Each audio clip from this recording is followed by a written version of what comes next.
नमस्कार साथियों, आशा और उम्मीद करता हूँ सभी लोग बढ़िया शानदार जिंदाबाद होंगे अपने समस्त परिवार के साथ। ऐसी मैं आपके और आपके परिवार के प्रति कामनाएं करता हूँ मित्र। भारतीय इतिहास की श्रृंखला में आज हम लोग वैदिक काल के बारे में विशेष तौर से अध्ययन करेंगे। आप भारतवर्ष का कोई भी एग्जाम देते हैं और इतिहास से वैदिक काल का क्वेश्चन आ जाता है तो मित्र बाहर नहीं होगा।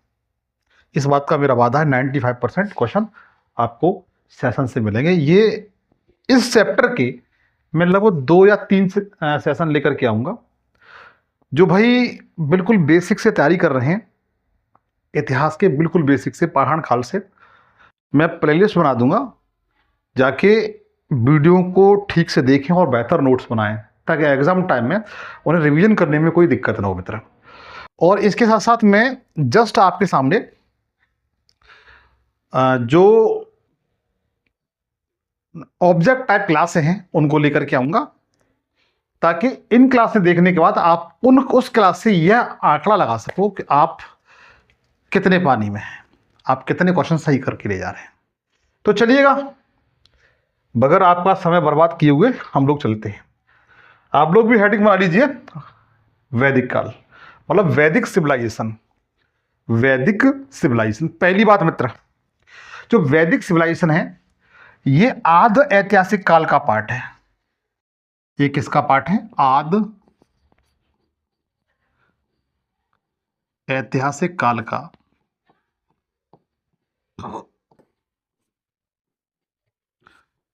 आधा ऐतिहासिक काल का भाग है। जो सिंधु घाटी सभ्यता थी उसी का मित्र।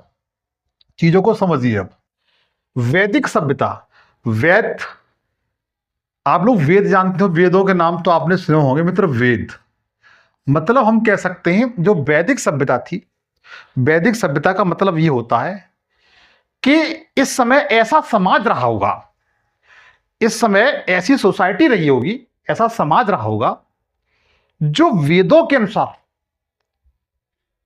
अपना आचरण करता होगा। वेदों के अनुसार ही उसमें जो नियम लिखे हुए हैं, हो सकता है उनके समय के वो कानून हों, उसी के अनुसार वह अपना जीवनचर्या चलाता हो। जैसे वर्तमान समय में देखा जाए तो अपना जो संविधान है, कॉन्स्टिट्यूशन है, उसके अनुसार हम लोग अपना जीवन यापन करते हैं। उसी के नियम के अनुसार हम सही और गलत या फिर कोई अपराध नहीं करते। तो हम कह सकते हैं जो वैदिक समाज, इस सभ्यता को क्या कहा जाता है? वैदिक सभ्यता कहा जाता है। इतनी बात आप लोगों को क्लियर हुई? अब जरा ध्यान दीजिए। अच्छा, वेद कितने होते हैं, ये सारी व्यवस्थाएं हम लोग आगे इस क्लास में देखेंगे। आज हम जिन चीजों के बारे में पढ़ेंगे, वेदों के बारे में पढ़ेंगे, वेदांगों के बारे में पढ़ेंगे, उपनिषदों के बारे में पढ़ेंगे, और हिंदू धर्म में विशेष तौर से जो संस्कार हैं, विवाह हैं, जाति व्यवस्था है, रामायण महाभारत, इनके बारे में जानने का प्रयास करेंगे भाई। क्लियर हुआ? तो चलिएगा, जो वैदिक सभ्यता है मित्र, इसको मोस्टली अध्ययन की दृष्टि से 2 भागों में बांट के पढ़ते हैं भाई। एक जो है उसे पूर्व वैदिक काल कहते हैं। पूर्व वैदिक काल,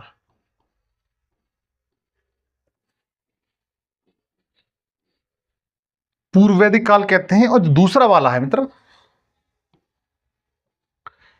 इसे उत्तर वैदिक काल, उत्तर वैदिक काल कहा जाता है। मतलब वैदिक काल को 2 भागों में बांटा गया है। एक भाग अपना कौन सा है? पूर्व वैदिक काल। इसे मित्र पूर्व वैदिक काल को ऋग्वैदिक काल भी कहते हैं।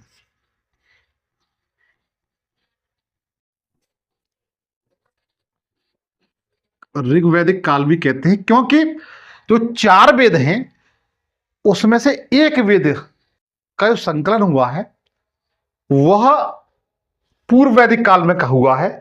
इसे हम लोग प्री वैदिक पीरियड कहते हैं। प्री वैदिक पीरियड भी इसको कहा जाता है। कह सकते हैं कि इसको ऋग्वेदिक काल भी कहा जाता है, क्योंकि इस समय ऋग्वेद की रचना हुई थी मित्र। और शेष जो 3 वेद हैं उनकी रचना उत्तर वैदिक काल में हुई है, जिसमें आपका यजुर्वेद हुआ, सामवेद हुआ और अथर्ववेद हुआ। इसको इस वेद को पोस्ट वैदिक एज भी कहते हैं, वैदिक पीरियड भी कहा जाता है, पीरियड भी कहा जाता है। अच्छा, मैंने आपको इससे पहले इंडस सिविलाइजेशन के बारे में पढ़ाया था, सिंधु घाटी सभ्यता के बारे में बहुत बेहतर तरह से बताया था। उसका जो समय है मित्र, समय सारणी, उसके बारे में विस्तृत तरीके से चर्चा की थी मैंने। और सिंधु घाटी सभ्यता का जो टाइम पीरियड था, उसका जो पतन हो गया था लगभग 1750 में बताया जाता है। लेकिन आते आते 1500 ईस्वी तक, 1500 ईस्वी तक सिंधु घाटी सभ्यता पूरी तरह से खत्म हो गई थी और एक नई सभ्यता का विकास हो गया था 1500 ईस्वी में। इसे वैदिक काल के नाम से जाना जाता है। तो जो वैदिक सभ्यता, वैदिक जो सभ्यता है, इसका जो समय है टोटल, अगर कुल समय की बात की जाए तो 1500 बीसी से लेकर के लगभग 600 बीसी तक है भाई। कितना? 600 बीसी तक। ये इसका टाइम पीरियड है। मतलब हम कह सकते हैं आज हम लोग 21वीं सदी में जी रहे हैं, 2025 चल रहा है। तो ये मान के चलिए समथिंग 2000 साल ये, और 1500 साल पहले वाले, 1516 साल पहले वाले, ठीक है। तो आज से हम लोग जो इतिहास पढ़ने के लिए जा रहे हैं, वह आज से 3500 साल पहले का, 3600 साल, 3500-3600 साल पहले का इतिहास पढ़ने के लिए जा रहे हैं। जो पूर्व वैदिक काल है मेरे भाई, इसका जो टाइम पीरियड है, इसका जो समय है, वह 1500 बीसी से लेकर के 1000 बीसी का जो समय है, उसे, इस काल को, जो 500 साल का इतिहास है, कितने साल का? 500 साल का, वर्षों का इतिहास है, 1500 से लेकर के 1000 बीसी का, इसे पूर्व वैदिक काल के नाम से जाना जाता है या वैदिक काल के नाम से जाना जाता है। और इसके साथ साथ जो उत्तर वैदिक काल का जो समय है, पोस्ट वैदिक पीरियड का जो टाइम है, वह 1000 बीसी से लेकर के लगभग 600 बीसी, मतलब जो 400 वर्षों का इतिहास है, उसे उत्तर वैदिक काल के नाम से जाना जाता भाई। ठीक है। मैंने जस्ट आपको भी एक बात बताई थी, जो पूर्व वैदिक काल है, इसमें मित्र ऋग्वेद की रचना हुई थी। किसकी? ऋग्वेद की रचना की थी। क्योंकि आप जानते हैं जो वेद हैं, इनकी संख्या 4 है, और ऋग्वेद मित्र सबसे प्राचीन वेद है, क्योंकि इसकी जो रचना हुई है वह 1500 से लेकर के 1000 बीसी तक हुई है। 1500 से लेकर के 1000 बीसी तक आपके ऋग्वेद की रचना हुई है। और जो शेष वेद हैं, उनकी रचना उत्तर वैदिक काल में हुई है। जैसे कौन कौन से वेद हैं मेरे भाई? जैसे यजुर्वेद, यजुर्वेद,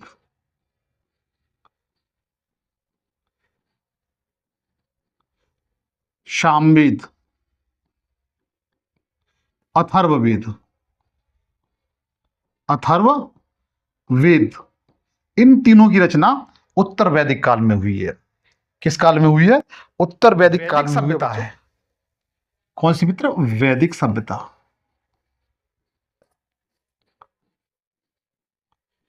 वैदिक सभ्यता, इसका जो निर्माण है वो किसने किया था? मतलब उस समय जो वैदिक सभ्यता में जो लोग जी रहे थे, उन्हें क्या कहा जाता था? तो ध्यान दीजिएगा, वैदिक सभ्यता का जो निर्माण है मित्र, वो आर्यों ने किया था। आर्यों ने इस सभ्यता का निर्माण किया था। आर्य क्या होते हैं, कौन थे, कहां से आए थे, आर्य का मतलब क्या होता है, इस शब्द इन सब के बारे में बेहतर तरीके से बताऊंगा। तो मित्र ये आर्य, सबसे पहले जो आर्य शब्द है मित्र, आर्य जो शब्द है ये मित्र संस्कृति भाषा का शब्द है। किस भाषा का? संस्कृति भाषा का। संस्कृति भाषा का शब्द है मेरे भाई। पूछा जाए आर्य किस भाषा का शब्द है तो आप क्या बताएंगे? संस्कृति भाषा का शब्द है। अर्थात इसके बाद आर्य का जो अर्थ होता है, जो मीनिंग होता है, वो क्या होता है? तो ध्यान दीजिएगा, आर्य शब्द का जो अर्थ होता है वो होता है श्रेष्ठ, कुलीन, उच्च। क्या होता है? श्रेष्ठ होता है, कुलीन होता है, उच्च होता है। मैंने तीनों को इसलिए लिखवा दिया भाई, अगर मैंने श्रेष्ठ ही लिखा देता और आपके एग्जाम में कुलीन शब्द आ जाए या उच्च शब्द आ जाए तो आप ये कहेंगे अरे पवन सर ने तो केवल केवल श्रेष्ठ शब्द लिखाया था, इसमें तो वो ऑप्शन ही नहीं है। तो उस समय आप मुझे गालियां दोगे। सच बताओ, गालियां दोगे कि नहीं दोगे? गालियां दोगे ना। तो तीनों शब्द मैंने लिखा दिए भाई। ध्यान रखना, संस्कृति भाषा का शब्द है और ये कोई जाति नहीं है मित्र। आप सोचें कि जो आर्य है वो कोई जाति नहीं है मित्र, जाति नहीं है।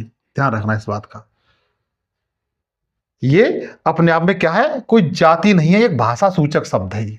ठीक है, जिसका अर्थ होता है श्रेष्ठ, कुलीन और उच्च। आपने देखा होगा जो हिटलर था, हिटलर का नाम सुना आप लोगों ने? हिटलर ने भी अपनी सेना को और अपने आप को क्या कहा था? आर्य कहा था, मतलब श्रेष्ठ कहा था कि हम सभी लोगों से दुनिया में क्या है? श्रेष्ठ हैं, आर्य हैं हम लोग। उसने भी शब्द का प्रयोग किया था। मैं जानता हूं जो आर्य शब्द है, उस समय के जो लोग थे, वैदिक सभ्यता के लोग, वो कौन थे? आर्य थे मेरे भाई। कौन थे? आर्य थे। इतनी बात मैं जानता हूं, आप लोगों को समझ में आ चुकी। एक बात और आपको ध्यान हो बताना चाहता हूं, जो अपनी सिंधु घाटी सभ्यता थी, कौन सी? अपनी जो सिंधु घाटी सभ्यता थी वो कैसी सभ्यता थी? तो वो शहरी सभ्यता थी। कैसी सभ्यता थी? शहरी सभ्यता थी। लेकिन जो वैदिक सभ्यता है, डायरेक्ट क्वेश्चन बनेगा मेरे भाई, जो वैदिक सभ्यता है वो कैसी सभ्यता है? तो ध्यान रखना, ये ग्रामीण सभ्यता है। कैसी सभ्यता है? ग्रामीण सभ्यता है। वैदिक सभ्यता ग्रामीण सभ्यता है, ग्रामीण सभ्यता थी।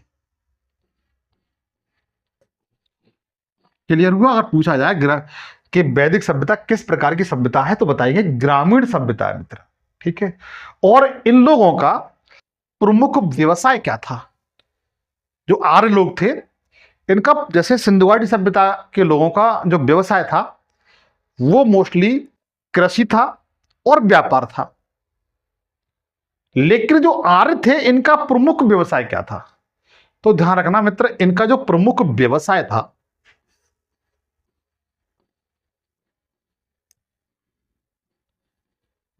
व्यवसाय मित्र व्यापार था। क्या था? व्यापार। प्रमुख व्यवसाय क्या था? व्यापार था। आप लोग इस बात को ध्यान रखेंगे। अब जरा ध्यान दीजिए, जब सिंधु घाटी सभ्यता का पतन हो गया मेरे भाई, तो ये लोग आए कहां से? जब सिंधु घाटी सभ्यता का पतन हो गया था, हालांकि ये बताया जाता है कि सिंधु घाटी सभ्यता का जो पतन हुआ था वो मोस्टली प्राकृतिक आपदा और नदियों में बाढ़ आने के कारण हुआ था। कुछ विद्वान यही बात बताते हैं कि आर्यों ने भारत पर आक्रमण कर दिया था उस सिंधु घाटी सभ्यता के लोगों पर, इस कारण उनको नष्ट कर दिया गया और सिंधु घाटी सभ्यता खत्म हो गई। लेकिन अधिकांश लोगों का मानना है, अधिकांश इतिहासकारों का मानना है कि सिंधु घाटी सभ्यता जो नष्ट हुई थी बाढ़ से समाप्त हुई थी। तो सिंधु जो आर्य थे, आर्यों का मूल स्थान क्या था? मूल निवास क्या था?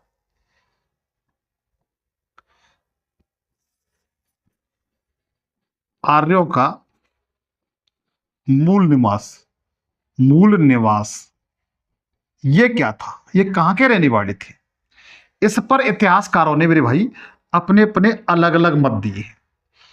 आर्य कहां के रहने वाले थे, ये कहां से भारत में आए, इस पर इतिहासकारों के अपने अपने अलग मत हैं। यहां से एक क्वेश्चन पूछ लिया जाता है कि कौन से इतिहासकार का क्या मत है, या किस भारतीय इतिहासकार का इनके प्रति क्या मत है कि कहां से आए हुए थे। तो जरा ध्यान दीजिए, जरा ध्यान दें, आप लोग नोट करते जाइए साथ साथ में। जो आर्य थे, सबसे पहले एक जर्मन इतिहासकार है, फिलोसोफर है, इतिहासकार नहीं फिलोसोफर है, दार्शनिक मैक्स मूलर, जर्मन दार्शनिक, दार्शनिक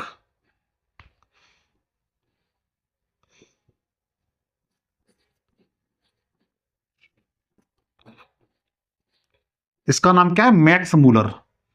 क्या नाम है तेरा? मैक्स मूलर, मैक्स मूलर इसका नाम है। इसने कहा था कि जो आर्य थे वो मध्य एशिया के निवासी थे।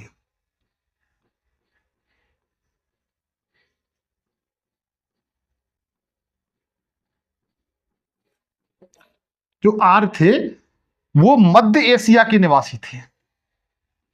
मतलब ये है कि आर्य भारत के नहीं रहने वाले नहीं थे, ये मध्य एशिया से आए हुए थे। जैसे मैं एक चित्र के माध्यम से आपको बताने का प्रयास करता हूं। जैसे ये अपना भारत है, 1 सेकंड।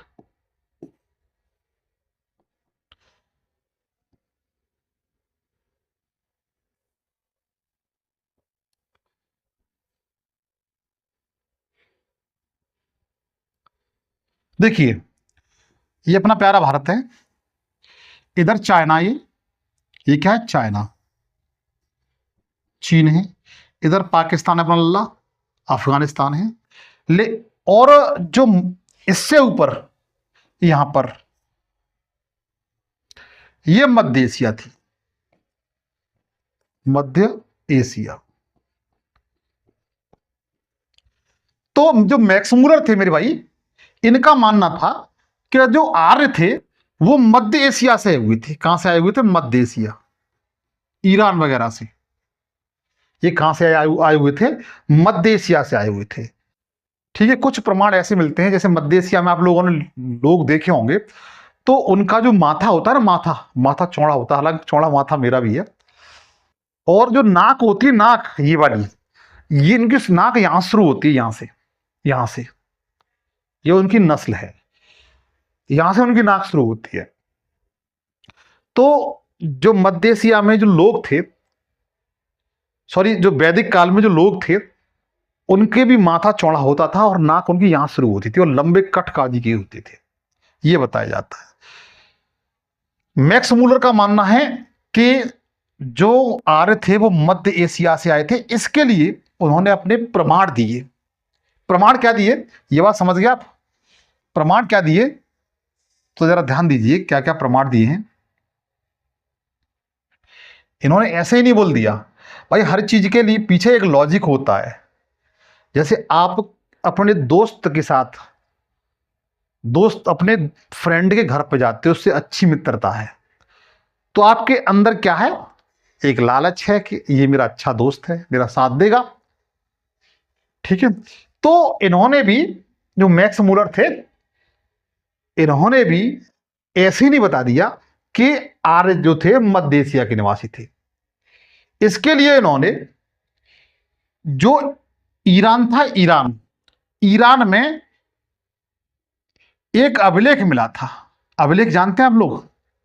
बताता हूं, जिसे हम लोग बोगज गोई, बोगज गोई अभिलेख कहते हैं।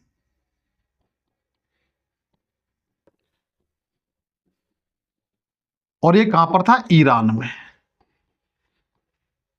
ईरान में एक और अभिलेख था, कस्सी का अभिलेख, कस्सी का अभिलेख। अभिलेख, इन दोनों को आधार बना करके मैक्स मूलर ने यह कहा था कि आर्य मध्य एशिया के थे, ये भी मित्र ईरान में था। कैसे आधार बनाया इन्होंने मैक्स मूलर ने? तो जो बोगज गोई अभिलेख है मित्र, इसमें 4 देवताओं की, इंपोर्टेंट मित्र याद रखना, पूछा जाता है बोगज कोई अभिलेख में किन 4 देवताओं का वर्णन किया गया है, या निम्न में से बोगज कोई अभिलेख जो ईरान का है उसमें किस देवता का वर्णन नहीं है। इस तरीके से क्वेश्चन दोनों टाइप से आएगा आपके एग्जाम में, तो दोनों को याद रखना मित्र। 4 देवताओं का इसमें वर्णन किया गया है, जिसमें कौन कौन से देवता हैं?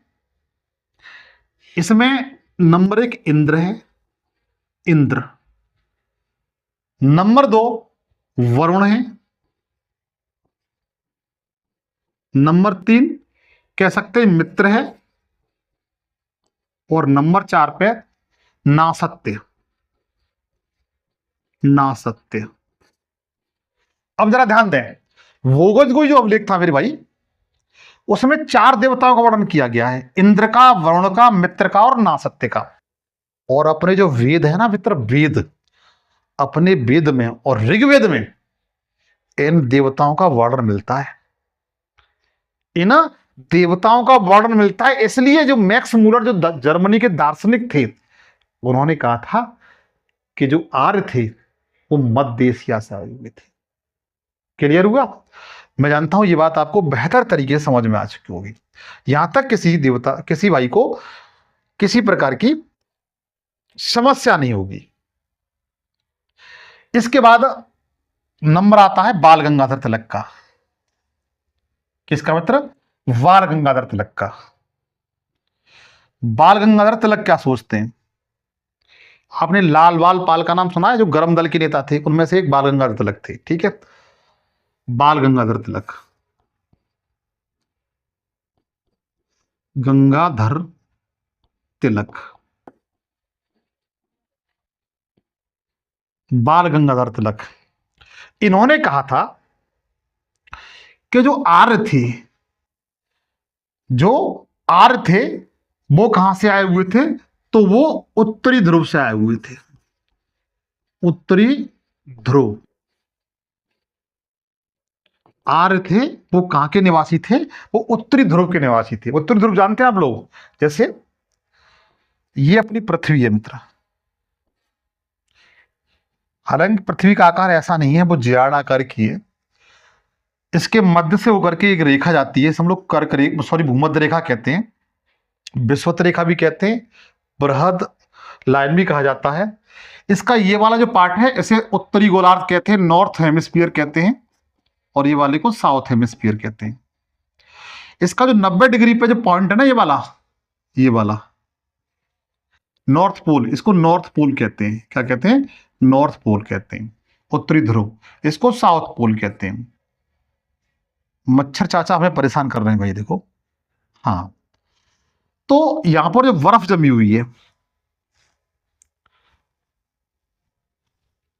यहां पर मित्र ये बर्फ जमी हुई है, ठीक है। तो जो बाल गंगाधर तिलक ने बताया था कि जो आर्य थे वो उत्तरी ध्रुव के निवासी थे, उत्तरी ध्रुव के निवासी थे। कौन? आर्य।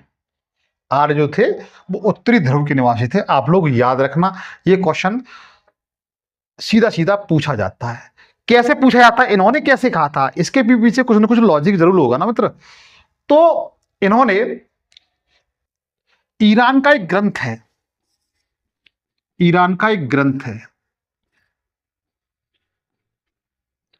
जिसका नाम है अवेस्ता। अवेस्ता ईरान का एक ग्रंथ है जिसका नाम है अवेस्ता। इस अवेस्ता में यह बताया गया है कि उत्तरी ध्रुव पर, किस पर?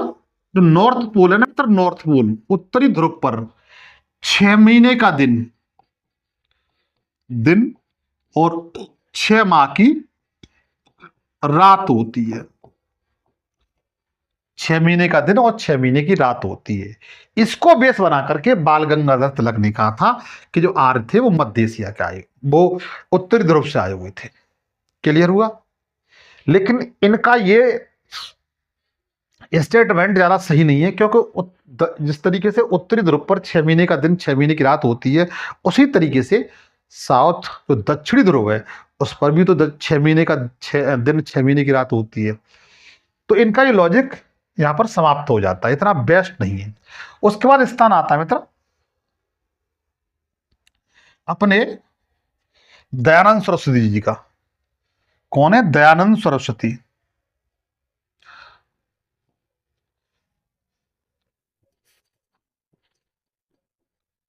दयानंद सरस्वती।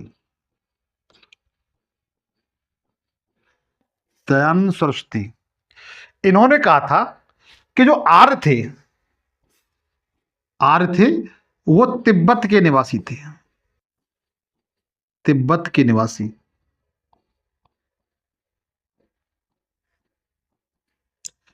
पूछा जाए कि तिब्बत के निवासी आर्य थे, किसने बताया है?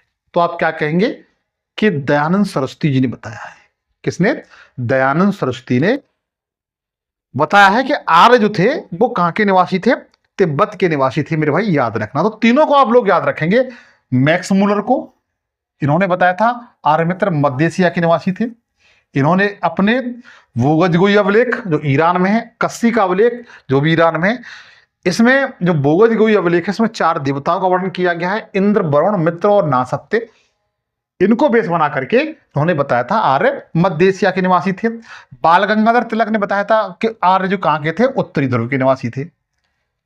इन्होंने ईरान का एक ग्रंथ था अवेस्ता, उसका अध्ययन किया, उसके आधार पर बताया। और दयानंद सरस्वती ने बताया था कि आर्य कहां के थे? तिब्बत के निवासी थे।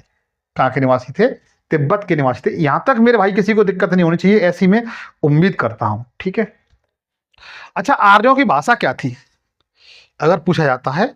आर्यों की जो लैंग्वेज थी वो क्या थी?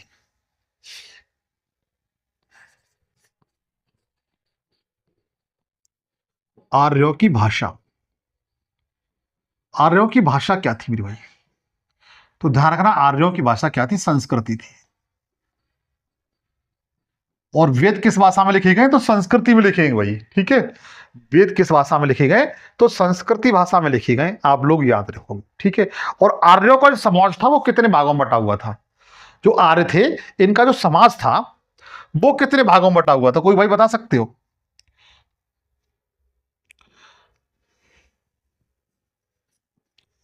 आर्यों का समाज।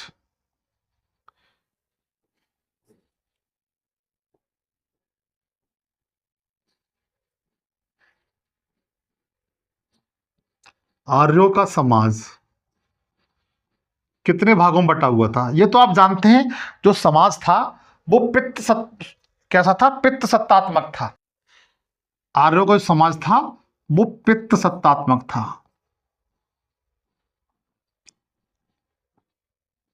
समाज कैसा था? पित्त सत्तात्मक था। और ये कितने भागों में बटा हुआ था समाज? तो ध्यान रखना, आर्यों का समाज मित्र 5 भागों में बटा हुआ था। ध्यान रखिए, सारे फैक्ट पूछे जाते हैं। आर्यों का समाज कैसा समाज था? तो पित्त सत्तात्मक था। जबकि सिंधु घाटी सभ्यता में जो समाज होता था वो मात्र सत्तात्मक होता था। परिवार की मुखिया कौन? महिला हुआ करती थी उसमें। लेकिन वैदिक सभ्यता में क्या होता है कि समाज होता है वो पित्त सत्तात्मक होता है। परिवार के सारे निर्णय, परिवार का सारे जो निर्णय होते थे वो कौन लेता था? पुरुष लेता था। तो आर्यों का समाज था वो कैसा था? पित्त सत्तात्मक था। आप लोग बेहतर तरीके से इन बातों को याद रखेंगे, पूछा जा सकता है। 5 भागों में बटा हुआ था। इनमें सबसे पहले इस मित्र जो मैं बता रहा हूं उसको आप अपने दिमाग में एकदम फीड कर लेना। सबसे जो समाज था, समाज की सबसे छोटी इकाई होती थी वो क्या होता था? कुल होता था। कुल, ये समाज की सबसे छोटी इकाई होती थी।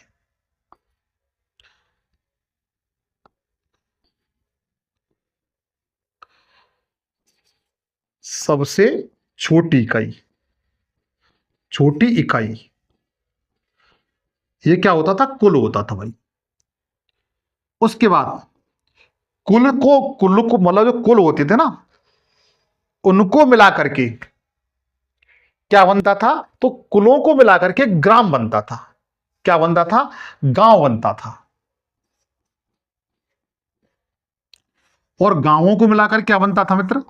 तो गांव को मिलाकर के विश्व बनता था, जो आज की हम लोग कह सकते हैं तहसील जैसे, कह सकते हैं विशेष करके तहसील, ब्लॉक कहते हैं उसे। विश्व होता था, विश्व। और अनेक विषयों से मिलकर के जन बनता था। क्या बनता था? जन। और अनेक जनों से मिलकर के क्या बनता था? राष्ट्र बनता था मेरे भाई, राष्ट्र। तो 5 इकाई हो गई। सबसे पहले कुल होता था, जो समाज की सबसे छोटी इकाई होती थी। दूसरे नंबर पर अनेक कुलों से मिलकर गांव बनता था। और अनेक गांवों से मिलकर क्या बनता था? विश्व बनता था मेरे भाई। और अनेक विषयों से मिलकर क्या बनता था? जन बनता था। और जनों से मिलकर क्या बनता था? एक राष्ट्र बनता था। कभी कभी इनके मुखिया पूछ लिए जाते हैं कि कुल का मुखिया कौन होता था, गांव का मुखिया को क्या कहते थे, विश्व के मुखिया को क्या कहते थे, जन के मुखिया को क्या कहते थे, और राष्ट्र के मुखिया को क्या कहते थे। इस तरीके से क्वेश्चन कभी कभी एग्जाम में आपके पूछ लिया जाता है। लेकिन यह सीरीज भी पूछ ली जाती है मित्र कि आर्यों का समाज 5 भागों में बटा हुआ था, वो किस क्रम में था। तो क्रम भी आप लोग इसी तरीके से याद रखोगे मेरे भाई, क्रम भी आप इसी तरीके से याद रखोगे। तो जो इसके जो मुखिया होते थे,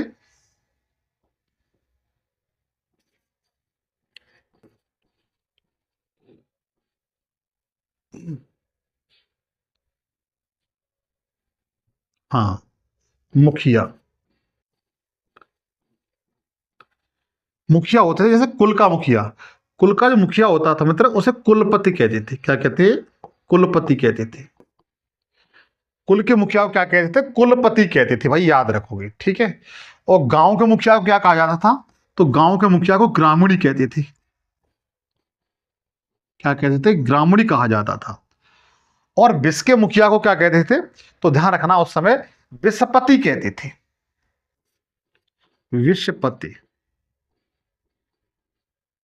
जैसे ब्लॉक प्रमुख होता है ना, उसी तरीके विश्वपति से कहा जाता था। और जो जन होता था, जो वर्तमान में एक जिलों के समान होता था, इसके जो मुखिया होता था, इसे जन कहती थी, जनपति। जनपति कहती थी, मतलब वर्तमान समय में जिलाधिकारी, ठीक है। क्या कहते थे? जनपति कहते थे। और जो राष्ट्र का मुखिया होता था पूरे का, उसे क्या कहते थे? राजा कहते थे, राजा।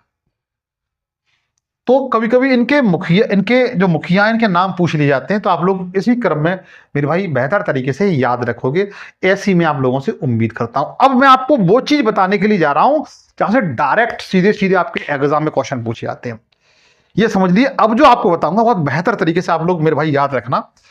देखिए, वैदिक काल की नदियां, क्या मित्र? वैदिक काल की नदियां के नाम पूछ लिए जाते हैं। जैसे सिंधु नदी, आज हम लोग सिंधु नदी कहते हैं, लेकिन वैदिक काल में उस नदियों को किस नाम से जाना जाता था?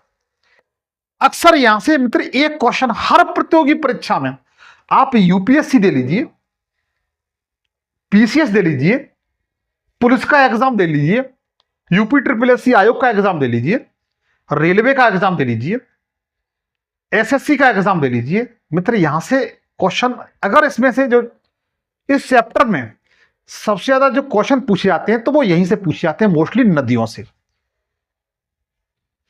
तो ध्यान दीजिए, आप लोग लिखेंगे वैदिक कालीन नदियां, वैदिक कालीन नदियां। सबसे पहले आप लोग हेडिंग डालेंगे नदी। नदी मतलब वर्तमान समय की। अब इस समय उनका नाम क्या है, और पहले उनका नाम क्या हुआ करता हो? वैदिक काल में नदियों के नाम, वैदिक काल में कालीन नदी, नदी नाम।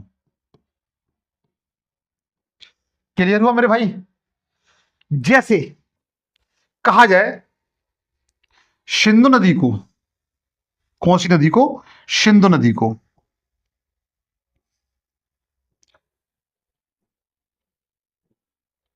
One second.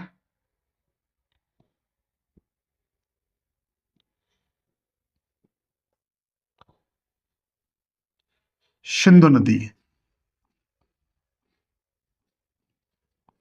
सिंधु नदी। सिंधु नदी को मित्र वैदिक काल में क्या कहा जाता था?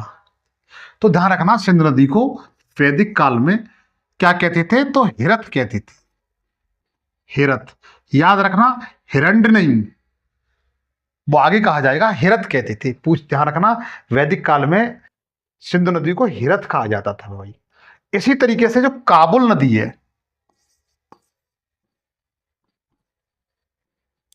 काबुल नदी है, इसको क्या कहते थे? तो ध्यान रखना, इसको कुब्रा कहा, कुबा कहते थे।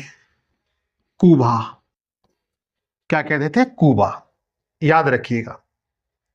इसके बाद झेलम नदी को क्या कहते थे? झेलम नदी को आप लोग नोट करते जाएंगे। झेलम नदी को क्या कहते थे वैदिक काल में? तो ध्यान रखना, वितस्ता कहते थे मेरे भाई। वितस्ता, क्या कहते थे? वितस्ता नदी कहते थे। और ईरान में एक अभिलेख मिला है, वहां पर भोगोजगोई अभिलेख में इस नदी को हाइड्रोस्पीज कहा गया है। क्या कहा गया है? हाइड्रोस्पीज, इस नदी को कहा गया है। जो पोरस और उसका युद्ध हुआ था, उसमें इस नदी को हाइड्रोस्पीज कहा गया मेरे भाई। झेलम नदी को याद रखना, बहुत पूछी आती है। झेलम नदी को वैदिक काल में क्या कहा जाता था? तो मित्र वितस्ता कहते थे। आगे चलिए, अगली और इंपॉर्टेंट है स्वात नदी। स्वात नदी, स्वात नदी को वैदिक काल में किस नाम से जाना जाता था? तो ध्यान रखना, इसको सुब्रस्तु कहते थे। सुब्रस्तु, सुब्रस्तु नदी कहती थी वैदिक काल में। किसको? स्वात नदी को भाई। और चिनाब नदी को क्या कहते थे? चिनाब नदी को मेरे भाई, चिनाब नदी तो वर्तमान समय में कहते हैं, लेकिन वैदिक काल में क्या कहते थे? तो अस्किनी कहते थे। अश्किनी, ये बहुत इंपॉर्टेंट है। चिनाब नदी को वैदिक काल में क्या कहते? तो अस्किनी नदी कहते थे मेरे भाई। और गंडक नदी को क्या कहा जाता था? किस नदी को? गंडक नदी को। छठवें नंबर पर गंडक नदी है।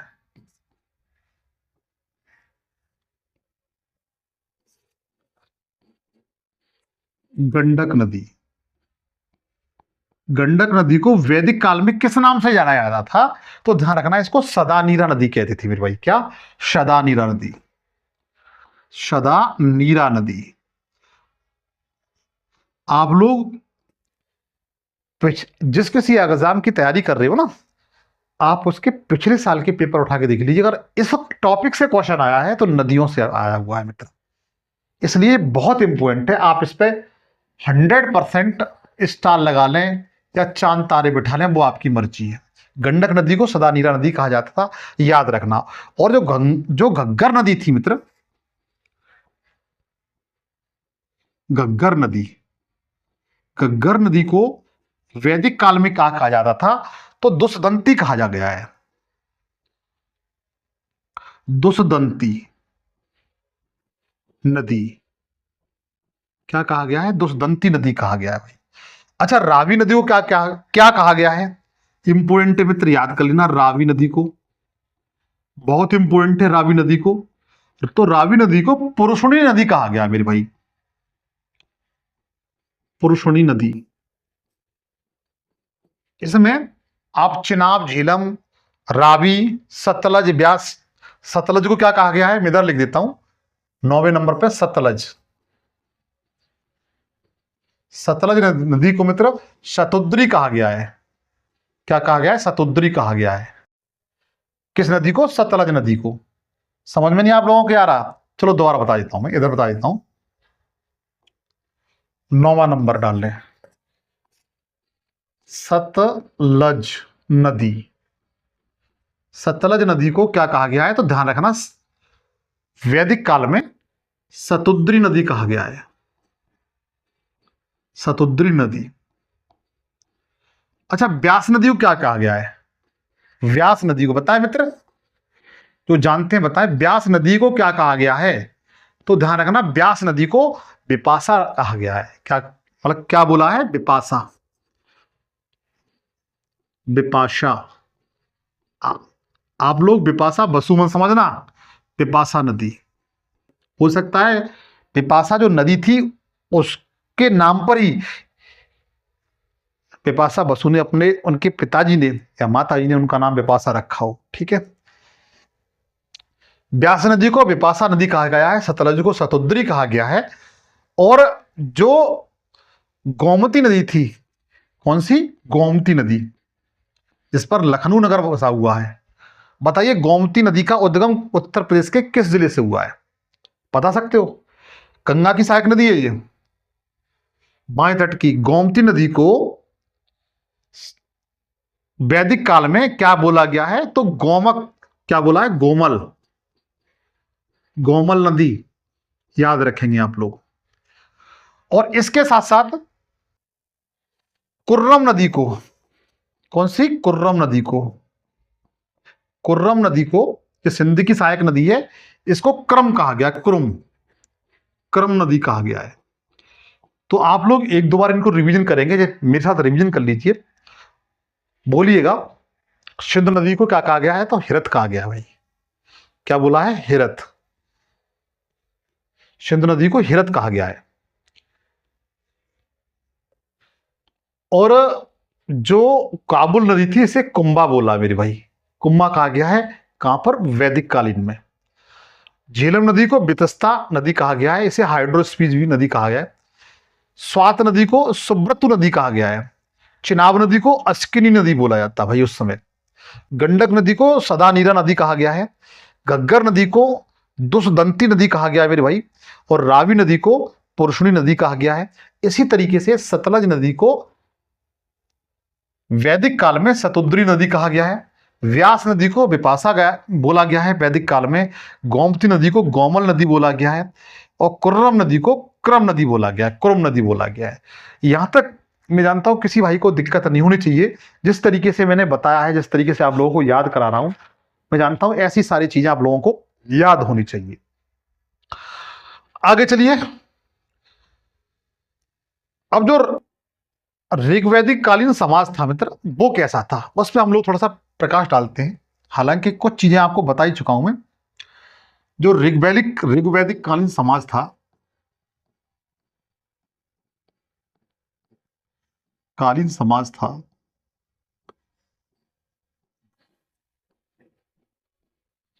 वो समाज कैसा था? मैंने जस्ट आपको बताया था, पित्त सत्तात्मक था।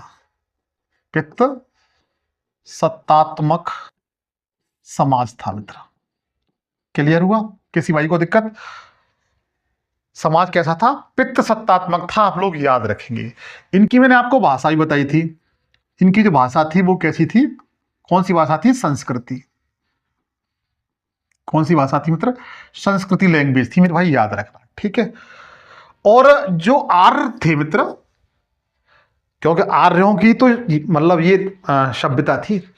जो आर्य थे वह शाकाहारी प्लस मांसाहारी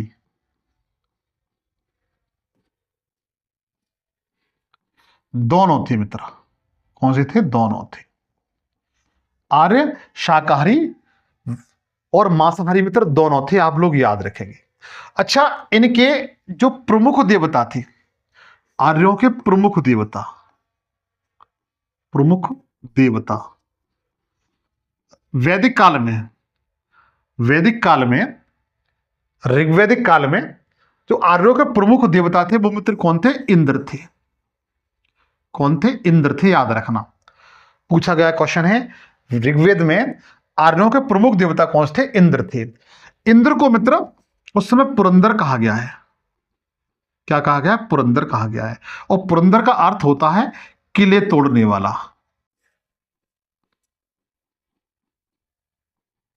तोड़ने वाला।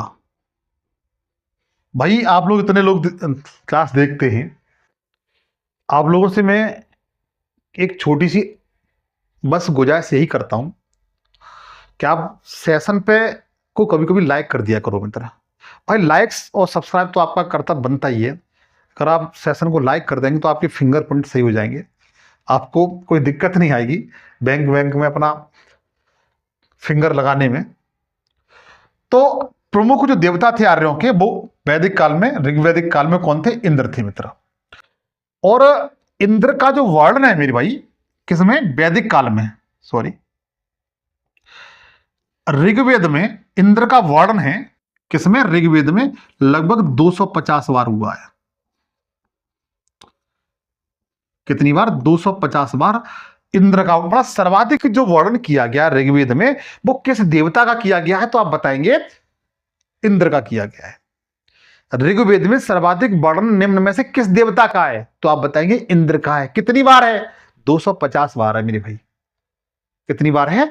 250 बार है। आप लोग बेहतर तरीके से इन बातों को, मैं जानता हूं आपको याद होती जाएंगी, लेकिन जैसे जैसे मित्र उत्तर वैदिक काल आता है, जैसे जैसे उत्तर वैदिक काल आता है, तो इन्होंने अपने देवता को परिवर्तित कर दिया था। उस समय उत्तर वैदिक काल में, उत्तर वैदिक काल में इनका जो प्रमुख देवता होता था, प्रमुख देवता प्रजापति हो जाती है। इनका नाम क्या था? प्रजापति। उत्तर वैदिक काल में जो आर्यों के प्रमुख देवता कौन थे? प्रजापति थे। लेकिन ऋग्वेद में कौन थे? इंद्र थे मेरे भाई। कौन थे? इंद्र थे। आप लोग बेहतर तरीके से इन बातों को याद रख सकते हैं। इसके साथ साथ इनका जो प्रमुख पशु था, प्रमुख पशु, पशु मित्र वो कौन था? वो गाय थी मित्र। गाय, अर्थात जो ऋग्वेदिक काल मित्र, जिस व्यक्ति के पास जितनी गाय होती थी ना, वो उतना ही धनवान माना जाता था, उतना ही पैसे वाला माना जाता था। जिसके पास इतनी अधिक मात्रा में, इस काल में जैसे हम लोग वर्तमान समय में बेटी की शादी में दहेज देते ना, उस समय ये लोग गाय दिया करते थे। तो जिस व्यक्ति के पास जितनी गाय होती थी, उनको उतना ही धनवान माना जाता था। इसे गाय को ऋग्वेद में अधन्या कहा गया है। अधन्या, अधन्या का मतलब होता है न मारने वाला, न मारने वाला पशु, न मारने वाला पशु, न मारने वाला पशु कहा गया भाई। ठीक है, इसकी हत्या नहीं की जा सकती, उसे अगन्या कहा गया है। ठीक है, तो आर्यों का प्रमुख पशु कौन सा था? तो बता सकते गाय था मित्र। कौन था? गाय था। इसके साथ साथ ऋग्वेद में जो मरुस्थल होता था, डेजर्ट उसे कहा जाता है, उसको क्या कहा गया है? मरुस्थल को। ये सारे फैक्ट पूछे गए मित्र आपके एग्जाम में। इसे धनव कहते थे। क्या कहते? धनव। मरुस्थल को क्या कहा गया है? धनव कहा गया है। क्वेश्चन पूछा जाएगा ऋग्वेद में धनव क्या था, तो बताएंगे मरुस्थल था मित्र। क्या था? डेजर्ट था मेरे भाई। ठीक है, और समुद्र को क्या कहा गया है ऋग्वेद में? समुद्र को क्या कहा गया है? ध्यान रखना, परावत कहा गया है। वैसे भी तो परावत मित्र इसका पर्यायवाची है समुद्र का। परावत क्या कहा गया? परावत कहा गया भाई। ठीक है, और उस समय ऋग्वेद में एक फसल थी जौ। ये पूछा गया अनेक बार।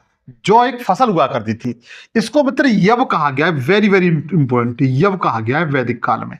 तो इन बातों को आप लोग बेहतर तरीके से याद रखेंगे। वैदिक कालीन समाज पितृसत्तात्मक था। इनकी भाषा थी वो संस्कृति थी, शाकाहारी मांसाहारी दोनों प्रकार के थे। प्रमुख देवता इनके इंद्र हुआ करते थे, जिसका अर्थ होता है मतलब इनको पुरंदर कहा जाता था। इसका अर्थ होता है किले तोड़ने वाला। ऋग्वेद में इंद्र का वर्णन 250 बार किया गया। प्रमुख पशु कौन था? गाय थी, जिसे अगन्या कहा गया है, मतलब जिसकी हत्या न की जा सके। मरुस्थल के लिए धन्व शब्द का प्रयोग किया गया है ऋग्वेद में, और समुद्र के लिए परावत का जो फसल थी उसके लिए यव शब्द का प्रयोग किया गया। भाई यहां तक किसी भाई को दिक्कत नहीं होनी चाहिए, ऐसी में उम्मीद करता हूं। आगे बढ़ते हैं हम लोग। मैंने बताया था जो ऋग्वेद में, जो अपना ऋग्वेद था सबसे पुराना वेद है, इंद्र का वर्णन कितनी बार है? जो इंद्र देवता थे ना, जो इंद्र देवता होते थे, इनका वर्णन कितनी बार किया गया है? इंद्र का वर्णन 250 बार किया गया है। कितनी बार? 250 बार किया गया है। उसके बाद इंद्र के बाद आर्यों का ऋग्वैदिक कालीन जो आर्य थे उनका दूसरा प्रमुख देवता कौन था? तो मित्र अग्नि था। अग्नि, अग्नि का वर्णन ऋग्वेद में लगभग 200 बार मिलता है। कितनी बार? 200 बार मिलता है। सबसे ज्यादा किसका मिलता है? इंद्र का मिलता है, सर्वाधिक वार वर्णन। वार वर्णन किस में? मित्र ऋग्वेद में। क्लियर हुआ यहां तक? किसी भाई को दिक्कत? और जो भगवान विष्णु थे, भगवान विष्णु थे, इनका जो वर्णन है ऋग्वेद में मित्र 100 बार हुआ है, 100 बार। कितनी बार? 100 बार इनका मित्र वर्णन किया गया है। ठीक है। और जो भगवान शिव थे, भगवान जो शिव हैं, इनका जो वर्णन है मित्र मात्र 3 बार हुआ है। कितनी बार? 3 बार इनका वर्णन किया गया है ऋग्वेद में। ठीक है। और इसके साथ साथ देखा जाए सिंधु नदी है, सिंधु नदी। अच्छा एक बात बताएं, सिंधु नदी मित्र आर्यों की प्रमुख नदी थी आर्थिक दृष्टि से।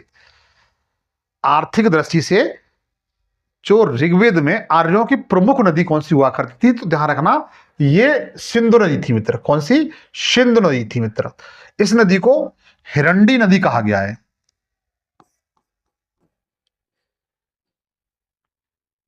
हिरंडई, हिरंडई नदी। मतलब इसका आर्थिक महत्व ज्यादा था, इसका आर्थिक महत्व ज्यादा था उस समय उस नदी का।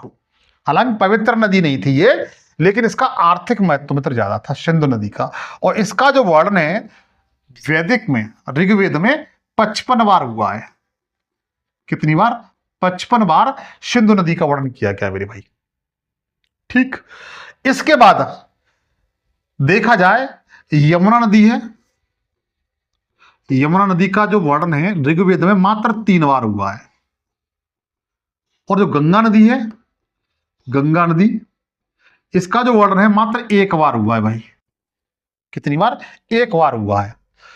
और जो सरस्वती नदी थी, सरस्वती जो नदी थी, इसका वर्णन मित्र 55 बार हुआ है, सॉरी 50 बार हुआ है। कितनी बार? 50 बार हुआ है। सरस्वती नदी का जो वर्णन है मित्र 50 बार हुआ है। और ये आर्यों की सबसे पवित्र नदी थी। सबसे क्या थी? पवित्र नदी थी मेरे मेरे भाई। इस बात को याद रखना। ठीक है, इस बात को याद रखना। तो ऋग्वेद में इंद्र का वर्णन 250 बार, अग्नि इनका दूसरा देवता हुआ करता था जिसका वर्णन 200 बार किया गया है। भगवान विष्णु का वर्णन 100 बार किया है। भगवान शिव का वर्णन मात्र 3 बार किया गया है। नदियों में सिंधु नदी का वर्णन सबसे अधिक बार किया गया है। पूछा जाए कि ऋग्वेद में किस नदी का वर्णन सबसे ज्यादा बार किया गया है या किस देवता का वर्णन सबसे ज्यादा बार किया गया है, तो दोनों क्वेश्चनों को आप बड़े सरलता से कर ले जाएंगे। देवता पूछा जाता है तो इंद्र बताएंगे, और नदी पूछी जाए तो सिंधु नदी बताएंगे। आर्यों की सबसे पवित्र नदी कौन सी थी? तो ध्यान रखना सरस्वती नदी थी। इसका वर्णन 50 बार किया गया है, क्योंकि यमुना का वर्णन 3 बार है और गंगा का वर्णन मित्र 1 बार किया गया। यहां तक मेरे भाई किसी को दिक्कत नहीं होनी चाहिए, इतना मैंने आपको बताया। ठीक है, बताया तो आप लोग शेयर कर दें, ये मेरी गुजारिश है। अब जरा ध्यान दें, वैदिक साहित्य, आप लोग हेडिंग डालेंगे वैदिक साहित्य। वैदिक साहित्य, वैदिक लिटरेचर। हाँ, हालांकि आप ये तो जानते हैं वेदों की संख्या कितनी है? वेदों की संख्या कितनी है? जो वेद हैं इनकी संख्या कितनी है? 4 है। कितनी मेरे भाई? 4 इनकी संख्या है। कौन कौन से हैं? सबसे पहले ऋग्वेद है। ऋग्वेद सबसे पुराना वेद है, सबसे पुराना वेद है। ठीक है। दूसरा यजुर्वेद,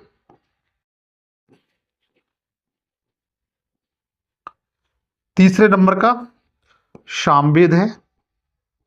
अच्छा, इनके बारे में इसमें किन किन बातों का वर्णन किया गया है वो मैं अगली जो क्लास होगी उसमें डिस्कशन करूंगा। ठीक है।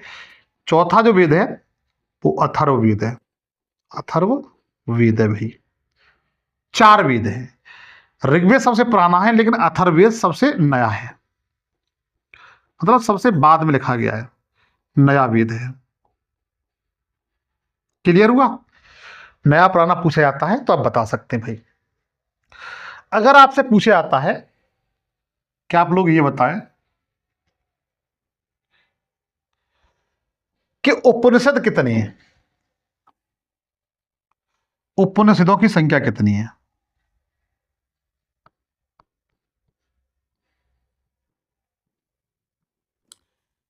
उपनिषदों की संख्या कितनी होती है ये पूछा जाता तो आप क्या बताएंगे?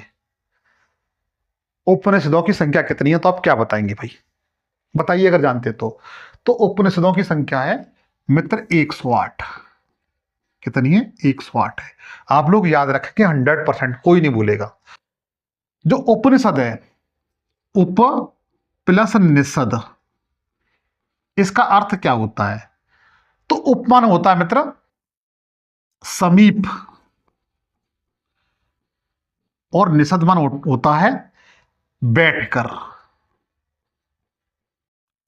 मतलब समीप बैठकर। उपनिषद उपनिषद का शाब्दिक अर्थ क्या होता है? समीप बैठकर। मतलब यह है कि वैदिक काल में कंडीशन ये थी कि जो विद्यार्थी हुआ करते थे वो गुरु के समीप बैठ करके एकांत में गुरु के समीप बैठ करके आत्मा, परमात्मा, जीवों के बारे में आध्यात्मिक ज्ञान प्राप्त करते थे। उस ज्ञान को उपनिषद कहा गया है भाई।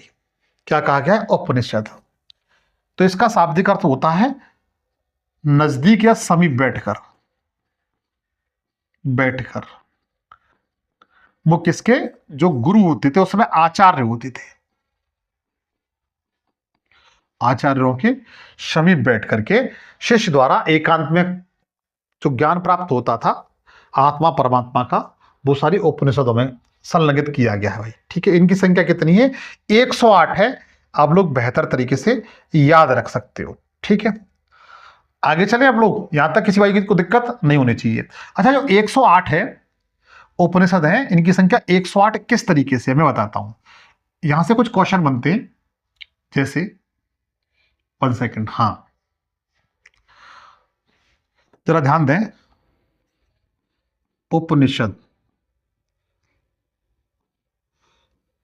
इनकी संख्या मैंने आपको 108 बताई थी।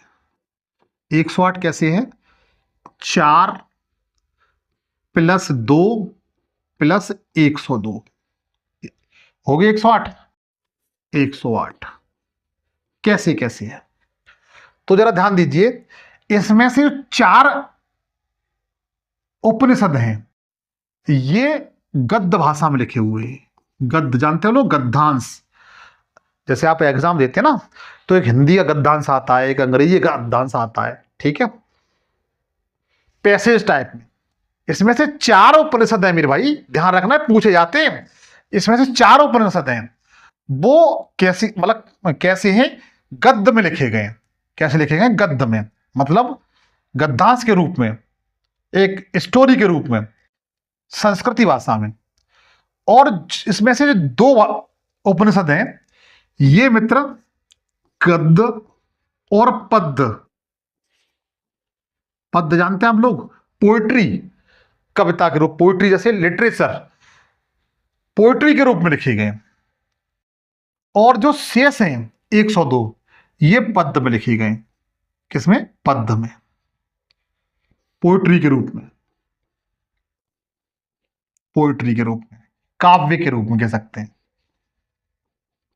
काव्य के रूप में। तो ध्यान दीजिए 108 में से 4 जो उपनिषद हैं वो गद्य भाषा में लिखे गए, 2 गद्य पद दोनों में लिखे गए और 102 गद्य में लिखे गए। अच्छा, कौन कौन से हैं जो गद्य पद इस तरह लिखे गए, तो उनको भी जान लेते हैं हम लोग। जैसे 4 जो गद्य में लिखे गए भाई, उनको आप लोग याद रखना, बहुत पूछे जाते हैं। वो 4 कौन कौन से हैं जो गद्य में लिखे गए? तो सबसे पहले कठ, जो कठ उपनिषद है ना मित्र, कठ उपनिषद, ये गद्य में लिखा गया है। उसके बाद ईश उपनिषद है, ईश उपनिषद, ये भी गद्य में लिखा गया है। और श्वेताश्वर, श्वेताश्वर जो उपनिषद है ये भी गद्य में लिखा गया है। और एक है मैत्रायणी चौथे नंबर पर। तो चारों क्लियर हो गए। मैत्रायणी उपनिषद, कठ उपनिषद, ईश उपनिषद, श्वेताश्वर उपनिषद और मैत्रायणी उपनिषद, इन चारों को आप लोग 1-2 बार रिवीजन करेंगे। कठ, ईश, श्वेताश्वर, मैत्रायणी जो किस में लिखे गए? गद्य भाषा में लिखे गए। किस भाषा में? गद्य में लिखे गए मेरे भाई। लेकिन 2 उपनिषद ऐसे भी हैं जो गद्य पद्य दोनों में लिखे गए, जो गद्य और पद्य दोनों में लिखे गए। एक तो प्रश्न है, प्रश्न उपनिषद, और दूसरा है केन उपनिषद। केन उपनिषद पूछा जाए, केन उपनिषद है वो किस भाषा में लिखा गया है, मतलब कैसे लिखा गया है, तो ध्यान रखना गद्य पद्य दोनों में लिखा गया मेरे भाई। और जो शेष तो मैंने आपको बताई दिए हैं ये पद्य में लिखेंगे भाई। किस में लिखेंगे? पद्य में। यहां तक किसी भाई को दिक्कत नहीं होनी चाहिए, यहां तक किसी भाई को दिक्कत नहीं होनी चाहिए। आगे बढ़ते हैं, जरा गौर फरमाइए, आप लोग नोट करके लिखिए। अगर पूछा जाता है कि सबसे बड़ा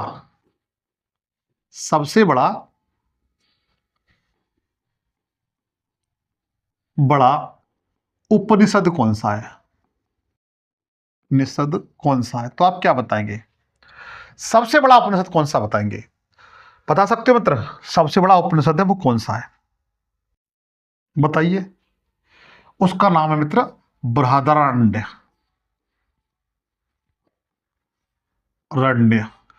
बृहदारण्य उपनिषद है, ये सबसे बड़ा है। ध्यान रखना, बृहदारण्य उपनिषद है मित्र, ये सबसे बड़ा है मित्र। और इस उपनिषद में मित्र किन किन बातों का वर्णन किया गया है उस पर ध्यान रखना। उस समय एक विद्वान हुआ करता था, बहुत ही पढ़ा लिखा, बहुत ही योग्य विद्वान, उसके मुकाबले उस समय कोई नहीं था। उसका नाम था याज्ञवल्क। क्या नाम था? याज्ञवल्क। मतलब हम कह सकते हैं जो बृहदारण्य उपनिषद है मित्र, इसमें याज्ञवल्क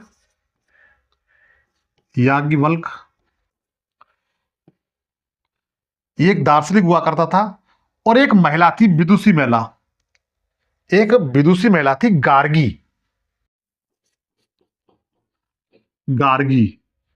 ये विदुषी महिला थी, मतलब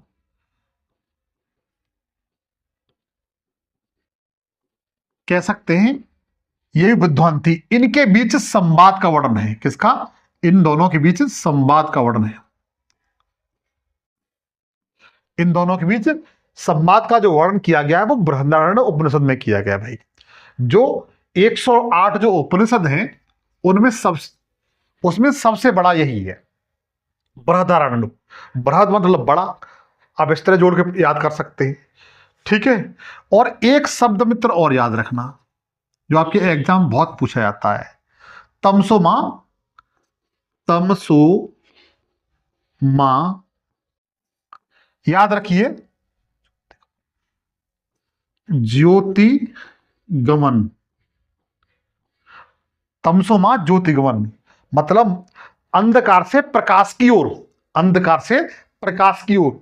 इस शब्द का जो वर्णन है मित्र वह भी बृहदारण्य अपने उपनिषद है मित्र। ठीक है, ये पूछा गया 1000 बार, इंपोर्टेंट है, याद रख लेना इसको मित्र। और ये भी इंपोर्टेंट है।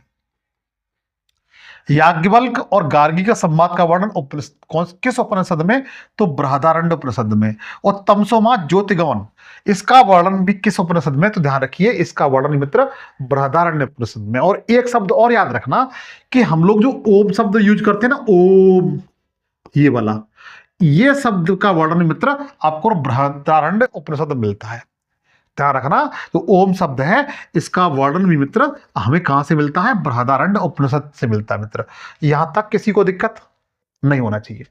अगर आपसे पूछा जाता है कि आप ये बताएं मेरे भाई कि सबसे छोटा उपनिषद कौन सा है? सबसे छोटा उपनिषद कौन सा है?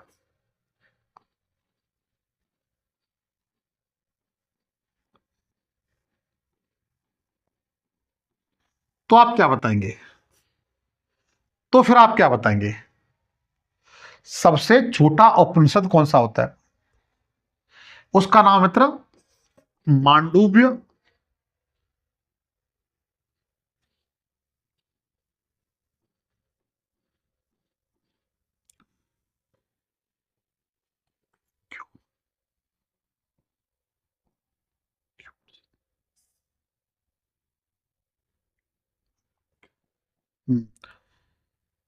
मांडुक्य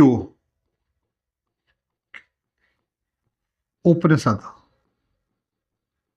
ध्यान दीजिए, मांडुक्य उपनिषद है मित्र, ये सबसे छोटा है, ये सबसे छोटा है, इस बात को ध्यान रखेंगे।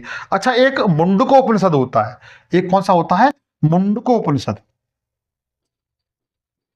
मुंडको उपनिषद। देखो, मांडुक्य उपनिषद ये सबसे छोटा है, लेकिन मुंडको उपनिषद मित्र ये सबसे अलग है। इसमें एक शब्द है सत्यमेव जयते, सत्यमेव जयते, ये बहुत पूछा जाता है कि सत्यमेव जयते का वर्णन किस उपनिषद में? तो मुंडको उपनिषद है मेरे भाई। किसमें? मुंडको उपनिषद में, आप लोग याद रखना, ठीक है। एक और लिखिए, कठोपनिषद, कठोपनिषद, ध्यान रखना। कठोपनिषद में, कठोपनिषद में यम, यम और निकेतन, निकेतन के संवाद का वर्णन है मित्र। किसका? संवाद का वर्णन है, यम और निकेतन के संवाद का वर्णन किसमें? तो कठोपनिषद में। ये मित्र इंपोर्टेंट है, ये दोनों इंपोर्टेंट है, ये दोनों इंपोर्टेंट है, आप लोग याद रखना मेरे भाई। कठोपनिषद में किसका वर्णन किया गया है? यम और निकेतन के संवाद का वर्णन किया गया है। यहां तक किसी भाई को दिक्कत नहीं होनी चाहिए, ठीक है। आगे चले। अच्छा, वैदिक काल में, वैदिक काल में जो संस्कार होते थे, क्या मतलब संस्कार, उनकी संख्या कितनी थी? वैदिक काल में जो संस्कार होते थे उनकी संख्या कितनी थी? तो ध्यान रखिए, वैदिक काल में जो संस्कार थी ना, उनकी संख्या 16 थी। याद रखना मित्र, जैसे उपनिषदों की संख्या 108 है, वेदों की संख्या कितनी है? 4 है, और संस्कार कितने हैं? 16 हैं। इनमें से कुछ मैं आपको लिखा देता हूं। जैसे सबसे पहले गर्भधारण संस्कार, गर्भ धारण संस्कार। जब बच्चा मां के पेट में बिल्कुल भ्रूण अवस्था में होता था, बच्चे का शुरुआत का फर्स्ट महीना होता था, उस समय उसका संस्कार किया जाता था, तो उस समय गर्भाधारण संस्कार कहा जाता था ये, ठीक है। ये बच्चे का कौन सा काल कहता था, होता था? तो ये भ्रूणावस्था होती थी, भ्रूणावस्था में संस्कार होता था, कौन सा? गर्भाधारण संस्कार मेरे भाई, ठीक है। उसके बाद पुरावन, पुरावन संस्कार, ये पूछा गया है। पुरावन संस्कार बच्चे कब होता था? तो गर्भ में, गर्भ में जब बच्चा 3 माह का हो जाता था, 3 माह का बच्चा हो जाता था, तब पुरावन संस्कार किया जाता उस बच्चे का, ठीक है। और उसके बाद जातकर्म संस्कार, जातकर्म संस्कार, जातकर्म संस्कार। जातकर्म संस्कार का मतलब ये होता था कि बच्चा जब पैदा हो जाता था ना, जातकर्म संस्कार का मतलब क्या होता था, जब बच्चा पैदा हो जाता था तो सबसे पहले उसे कह सकते हैं घी और शहद उसके मुंह में डाला जाता था। घी प्लस शहद बच्चे के मुंह में डाला जाता। उसके बाद आप जानते हैं नाम, बच्चे का नामकरण होता था। क्या होता था? नामकरण। उसके बाद बच्चे का नामकरण होता था। ये तो सिंपल सी बात है, आप लोग जानते ही हैं, जब बच्चा जब पैदा हो जाता तो उसका नामकरण होता है। उसके बाद जरा ध्यान दीजिएगा, अगला था निष्क्रमण संस्कार। निष्क्रमण संस्कार। निष्क्रमण संस्कार। निष्क्रमण संस्कार बच्चे का उस समय कराया जाता था जब बच्चा पहली बार सूर्य और चंद्रमा के दर्शन करता था।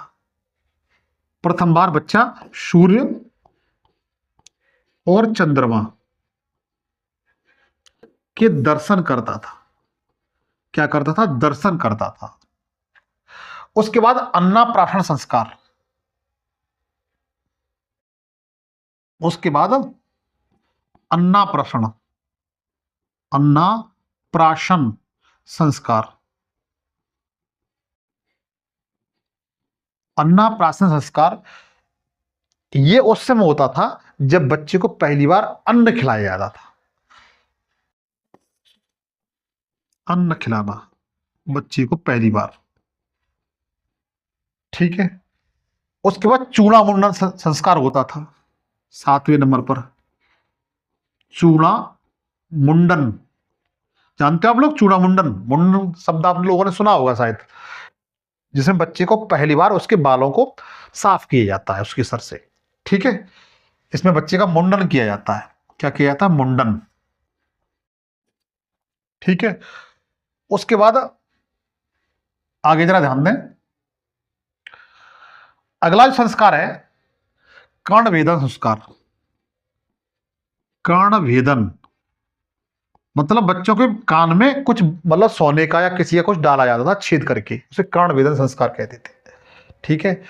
फिर यज्ञ प्रतीत संस्कार। यज्ञ